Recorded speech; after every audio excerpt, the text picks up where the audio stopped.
he bends over. He could have said, let him live. But instead he bends over and he touches his divine lips to the inanimate lips of this human creation, this form. And he breathes into him the breath of life. And man springs into life, into being.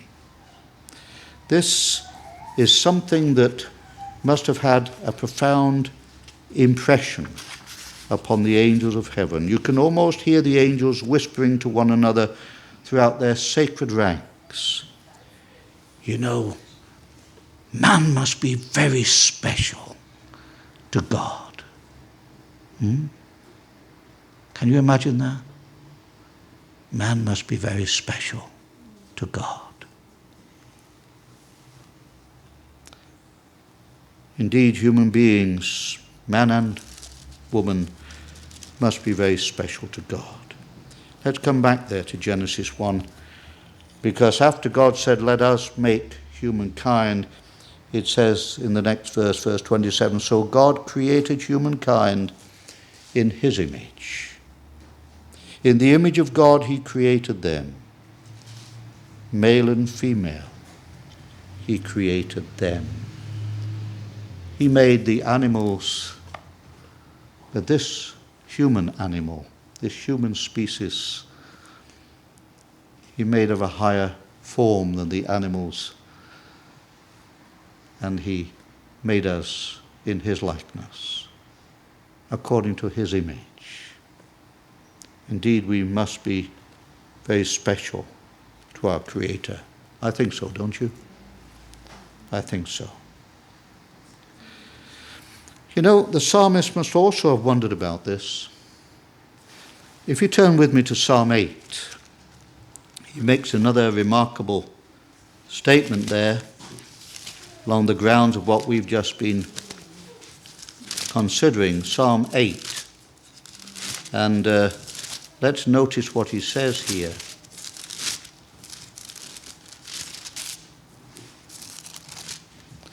In verses 3 and 4. It says, when I look at your heavens, the work of your fingers, the moon and the stars that you have established, what are human beings that you are mindful of them, mortals that you care for them?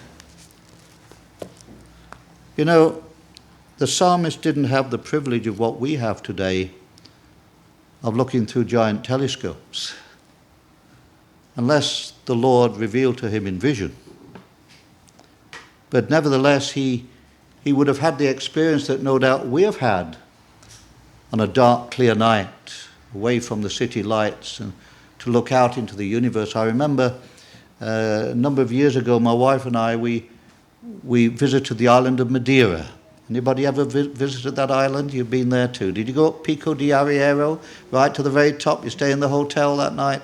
It's beautiful. You drive up this winding road to the top, and you go above the clouds. And it's like looking down on an aeroplane. You go up there to see the sunset and the sunrise. And we stayed there this particular night, and, you know, I had to get up in the night to attend to the call of nature, and it was such a lovely night, and I just stepped out on the balcony. And there was no glare from city lights below, as we have here. It was all blanked out by this layer of cloud below. And there was no cloud above, because sometimes you get different strata levels, and the sky was jet black, as black as that projector up there, and it was jet black, and the beautiful crystal clear stars that were shining.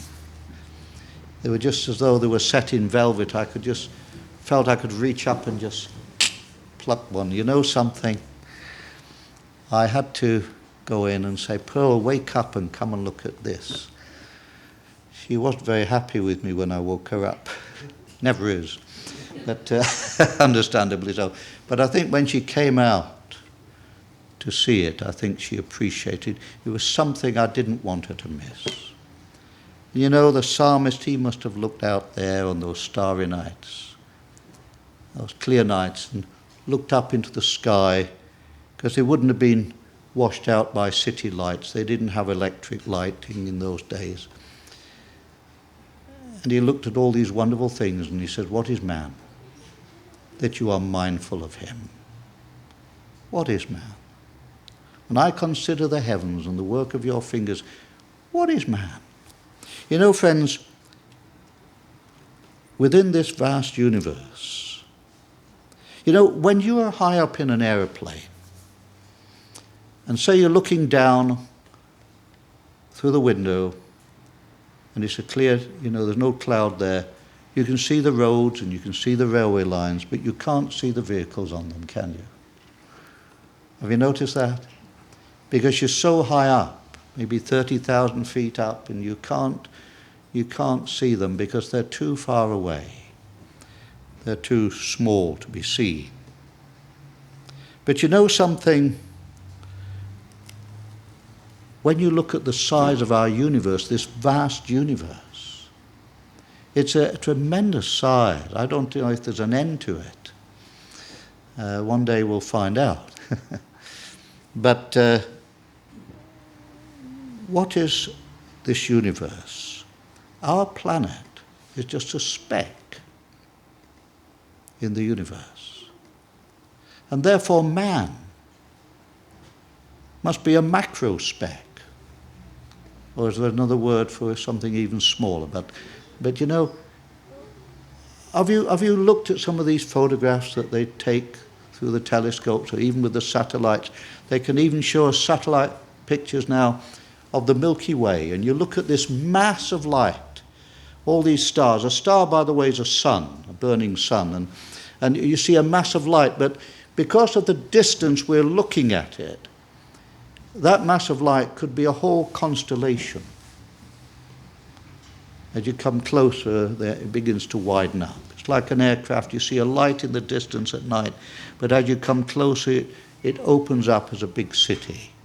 And so we look at this mass of stars, this light, and everything is so, a lot of it's blended together because of the distance, the Milky Way. And they might put a little arrow on the photograph that says, "We are here." You know, where? I can't see it. But that's where we are. Now just think of that. You can't even see the planet, so you're certainly not going to see man on it. So what is man? That God should see him across the light years of the universe. We talk of a light year. By the way, do we have any mathematicians here this morning? Anyone brave enough to do a bit of mathematics for me? You're willing, sister? Okay. Okay, what's your name, sister? Vivian. You said Vivian? Yes, okay. I want you to help me here, because help us all, okay? Now, a light year. You know what a light year is? It's the distance that light travels in 1 year.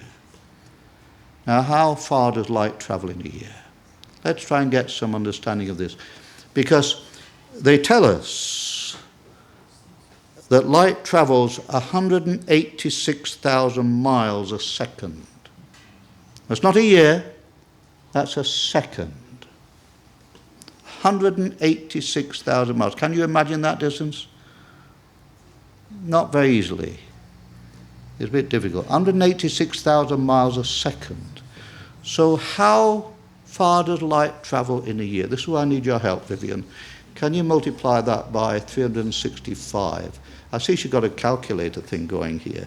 I would say that's cheating, but you don't claim to be a mathematician, so I'll excuse you. It says 97 followed by 761 followed by 600 followed by 3 zeros. I think that's 97 billion 761,600,000.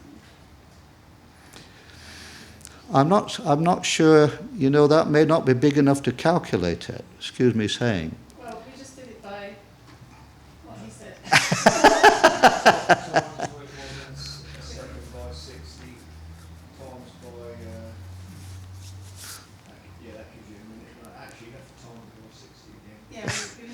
Well, let me help you, save time here.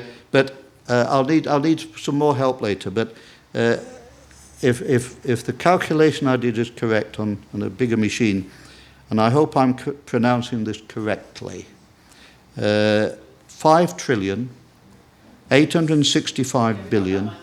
You've got the same one. Okay, good. So it must be right if you agree. 5 trillion, 865 billion, 696 million miles a year. Have you got that?